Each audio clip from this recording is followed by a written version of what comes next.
할렐루야. 2월 10일 수요일 아침 기도회를 시작하도록 하겠습니다. 다 함께 사도신경으로 신앙 고백하시겠습니다. 나는 전능하신 아버지 하나님, 천지의 창조주를 믿습니다. 나는 그의 유일하신 아들 우리 주 예수 그리스도를 믿습니다.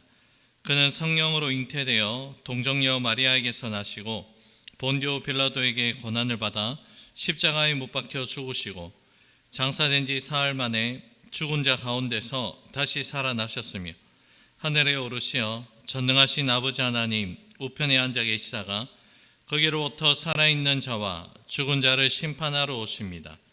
나는 성령을 믿으며 거룩한 공교회와 성도의 교제와 죄를 용서받는 것과 몸의 부활과 영생을 믿습니다. 아멘.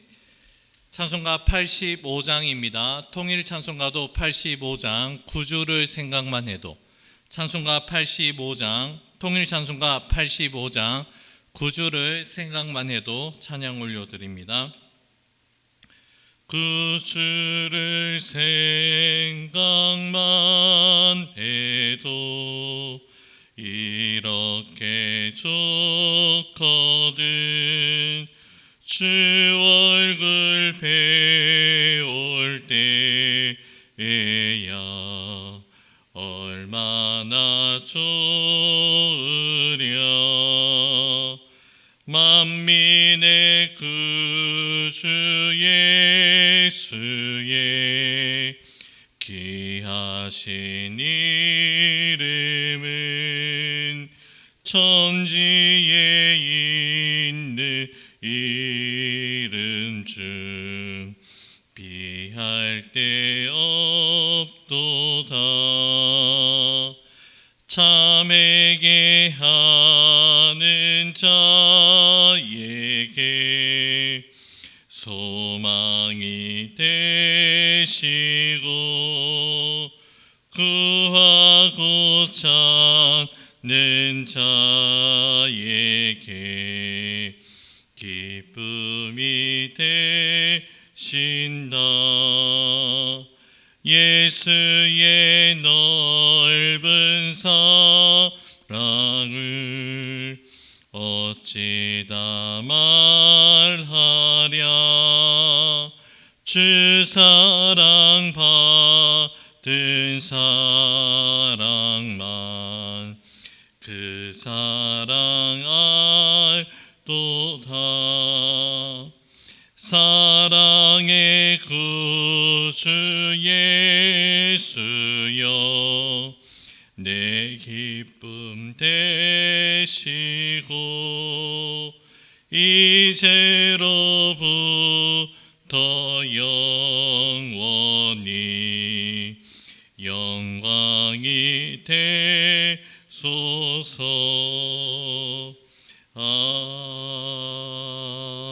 아멘. 오늘 우리의 주신 하나님 말씀 누가복음 2장 21절에서 40절의 말씀입니다. 누가복음 2장 21절에서 40절의 말씀 한 절씩 나누어서 교독하시고 마지막 40절은 한 목소리로 함께 읽도록 하겠습니다. 할례를 할 8일이 되매 그 이름을 예수라 하니 곧 잉태하기 전에 천사가 일컬은 바르라. 모세의 법대로 정결 예식의 날이 참에 아기를 데리고 예루살렘에 올라가니 이는 주의 율법에 쓴 바 첫 해에 처음 난 남자마다 주의 거룩한 자라 하리라 한 대로 아기를 주께 드리고 또 주의 율법에 말씀하신 대로 산비둘기 한 삭이나 혹은 어린 집 비둘기 둘로 제사하려 함이더라. 예루살렘에 시몬이라 하는 사람이 있으니 이 사람은 의롭고 경건하여 이스라엘의 위로를 기다리는 자라. 성령이 그 위에 계시더라.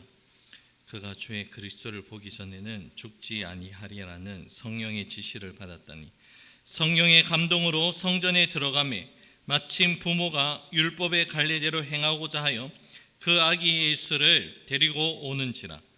시므온이 아기를 안고 하나님을 찬송하여 이르되 주제여 이제는 말씀하신 대로 종을 평안히 놓아 주시는도다. 내 눈이 주의 구원을 보았사오니 이는 만민 앞에 예비하신 것이요 이방을 비추는 빛이요 주의 백성 이스라엘의 영광이다 하니 그의 부모가 그에 대한 말들을 놀랍게 여기더라. 시므온이 그들에게 축복하고 그의 어머니 마리아에게 말하여 이르되 보라, 이스라엘 중 많은 사람을 패하거나 흥하게 하며 비방을 받는 표적이 되기 위하여 세움을 받았고 또 칼이 내 마음을 찌르듯 하리니 이는 여러 사람의 마음의 생각을 드러내려 함이니라 하더라.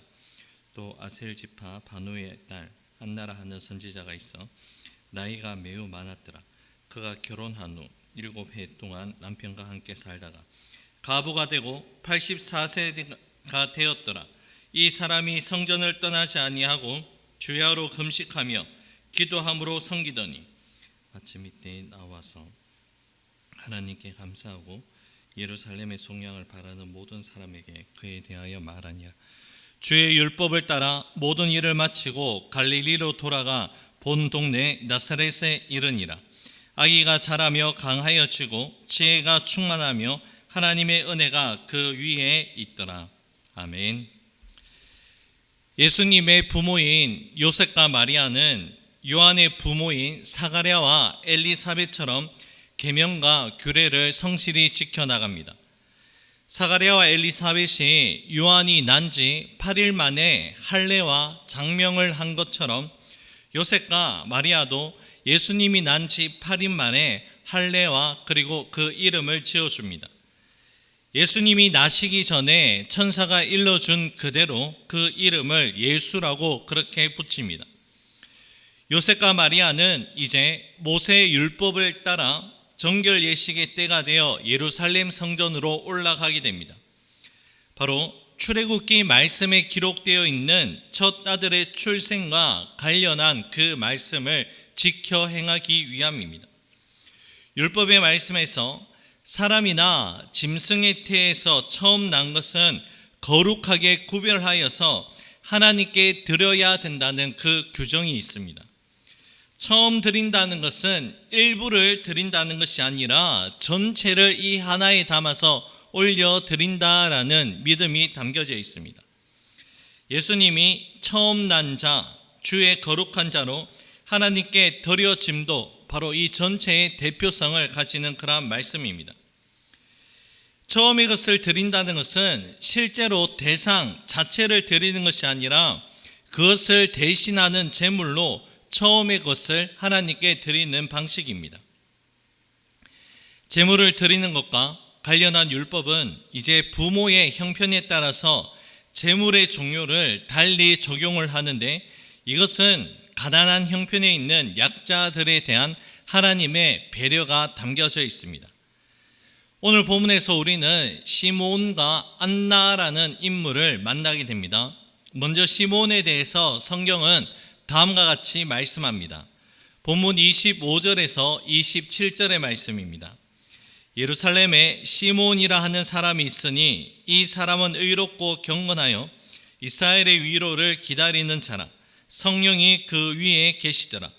그가 주의 그리스도를 보기 전에는 죽지 아니하리라는 성령의 지시를 받았더니 성령의 감동으로 성전에 들어가매 마침 부모가 율법의 갈례대로 행하고자 하여 그 아기 예수를 데리고 오는지라. 시므온에게 하나님은 아기 예수님을 만나게 해주시고 예수님의 장례 사역을 예언하고 선포하는 그 첫 증인의 삶을 살아가게 해주셨습니다. 짧은 구절의 말씀이지만 시므온에 대한 구체적인 설명이 없다고 하더라도 하나님 앞에서 시므온이 어떠한 삶을 살아갔는지 그 깊이를 우리는 알 수 있습니다. 많은 평가가 이루어지기보다 단 한 줄의 인생이라 하더라도 하나님께서 어떻게 평가를 받느냐, 그것이 중요한 인생의 목표라는 것이죠. 시므온에 대해 하나님의 평가는 먼저 의롭고 경건한 자의 삶을 살아갔다라고 그렇게 하나님은 말씀하십니다. 이 의로움과 이 경건은 하나님 앞에서 의로움과 바로 경건함입니다. 경건하다라는 이 원어적인 의미는 주의하고 신중하여 하나님을 두려워한다라는 그 뜻을 가집니다. 이 말씀을 통해서 우리가 유추해 볼 수 있는 시므온의 삶은 바로 하나님 앞에서 늘 깨어 있고 하나님 말씀에 순종하며 하나님 말씀대로 살아가기를 힘쓰며 살아갔다라는 것을 우리는 바라볼 수 있습니다. 여러분, 경건의 삶은 바로 하나님 앞에서 하나님 말씀대로 살아가는 삶이 바로 경건한 삶입니다. 불의가 만연하고 하나님을 경외하기보다 자기 스스로의 만족을 위해서 살아가는 오늘 이 시대라고 하더라도 말씀에 순종하며 하나님을 경외하는 하나님을 하나님 앞에서 경건의 삶을 살아가는 오늘 이 시대의 시므온을 우리 주님께서는 찾고 계심을 잊지 마시기 바랍니다. 그리고 본문 말씀 가운데 시므온은 이스라엘의 위로를 기다리는 자라고 그렇게 말씀합니다. 즉 메시아가 오셔서 이스라엘을 회복시키시고 영화롭게 하는 만드는 그 날을 기다리고 소망하였다라는 뜻입니다. 시므온은 단순히 잘 먹고 잘 살다가 후손까지 세상적으로 잘 되는 것을 보고 죽으며 여한이 없는 그런 사람의 모습은 아니었다는 것이죠. 세상이 가져다 주는 위로가 아닌 그리스도께서 주시는 그 참된 위로와 평강을 얻기까지 그의 영혼은 하나님께 매여 있었습니다. 시므온의 일평생 소원이 있었다면 바로 그리스도를 바라보는 것이었습니다. 그런데 이 모든 일들이 시므온 자신이 주관한 것이 아니라 함께 읽어드린 25절에서 27절 말씀 가운데 계속해서 강조하고 있는 것이 있습니다. 바로 성령의 역사를 통해서 이 모든 일들이 이루어졌다는 것이죠. 본문의 말씀에서 끊임없이 반복되는 말씀이 바로 성령입니다. 성령이 그 위에 계시더라. 성령의 지시를 받았다니 성령의 감동으로 말씀이 이렇게 기록되어 있습니다. 무엇을 말씀하는 걸까요? 하나님 앞에서 의롭고 경건한 삶을 살아가는 자, 하나님께로부터 보내심을 받은 자는 바로 성령께서 그 삶을 이끌어 가신다라는 그러한 말씀입니다. 하나님께로부터 보내심을 받은 자의 모습이 바로 이러합니다.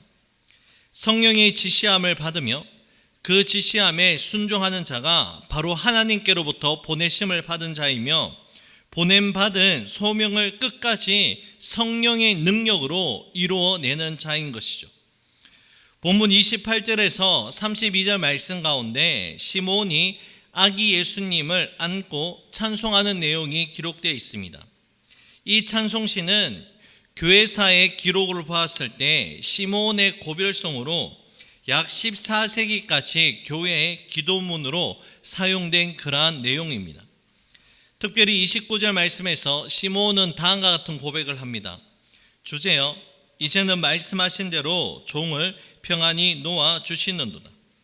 시므온은 자신이 하나님께로부터 이미 받은 말씀이 있다는 것을 고백합니다. 바로 그리스도를 볼 때까지 죽지 아니하리라는 하나님의 지시를 미리 받은 그 내용이라는 것이죠. 주님께로부터 받은 사명을 이루는 그 순간 시므온은 다음과 같은 고백을 합니다. 본문 30절에서 32절의 말씀입니다. 내 눈이 주의 구원을 보았사오니 이는 만민 앞에 예비하신 것이요 이방을 비추는 빛이요 주의 백성 이스라엘의 영광이니이다 하니. 자, 오늘 본문에서는 노년에 있지만 끝까지 믿음의 삶을 살아온 또 한 명의 믿음의 사람을 소개합니다. 바로 아셀 지파 바누엘의 딸 안나입니다. 36절에서 37절 말씀에 안나에 대한 프로필이 기록되어 있습니다. 나이가 매우 많고 결혼한 지 7년 만에 남편과 사별한 후에 84년이란 시간 동안 성전을 떠나지 아니하고 기도하고 금식하면서 하나님을 섬긴 여선지자로 우리에게 소개하고 있습니다.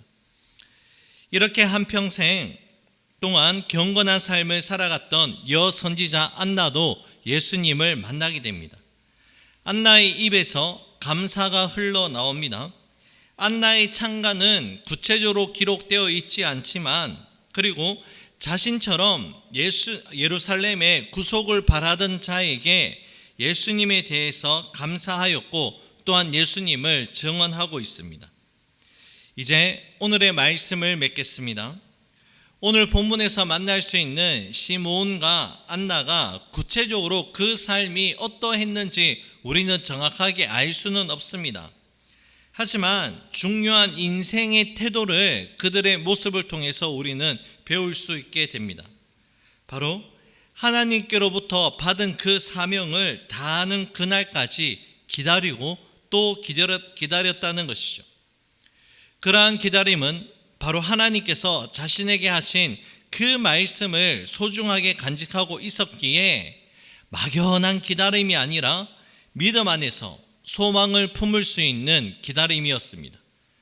시므온과 안나의 기다림은 예수님의 사역이 이스라엘과 모든 이방인들에게 구원의 빛이 될 것이라는 그 예언으로 이어지게 됩니다. 하나님은 오늘도 우리에게 말씀하십니다. 또한 그 말씀을 통해서 우리에게 구체적인 하나님의 뜻과 계획을 보여주시고 하나님의 놀라운 계획을 성취하기를 원하고 계십니다.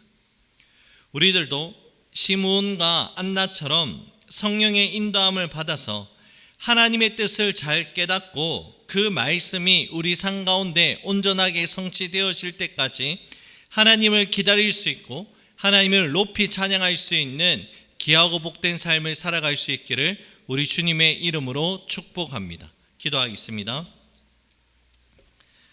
고맙고 감사하신 사랑의 주님, 시므온과 안나의 모습을 통하여서 하나님 더디 오는 듯한 하나님의 때가 있다 하더라도 믿음 안에서 참되게 인내할 때에 하나님의 영광을 바라볼 수 있다는 것을 오늘 깨닫게 하시니 참으로 감사를 드립니다. 하나님, 성령 안에서 살아가게 하시되 성령이 지시함을 받고 성령을 쫓아 행할 수 있는 우리의 삶이 되게 하여 주셔서 믿음 안에서 인내할 때에 반드시 응답하시고 성취하시는 하나님의 놀라운 은혜를 우리 삶 가운데서 경험하고 하나님을 찬양할 수 있도록 우리에게 은혜를 다하여 주시옵소서. 모든 것 주님께 감사드리오며 예수님 이름으로 기도 올려드립니다. 아멘. 하늘에 계신 우리 아버지의 이름을 거룩하게 하시며 아버지의 나라가 오게 하시며 아버지의 뜻이 하늘에서와 같이 땅에서도 이루어지게 하소서. 오늘 우리에게 일용할 양식을 주시고 우리가 우리에게 잘못한 사람을 용서하여 준 것 같이 우리 죄를 용서하여 주시고 우리를 시험에 빠지지 않게 하시고 악에서 구하소서. 나라와 권능과 영광이 영원히 아버지의 것입니다. 아멘. 개인적으로 기도하는 시간을 가지도록 하겠습니다.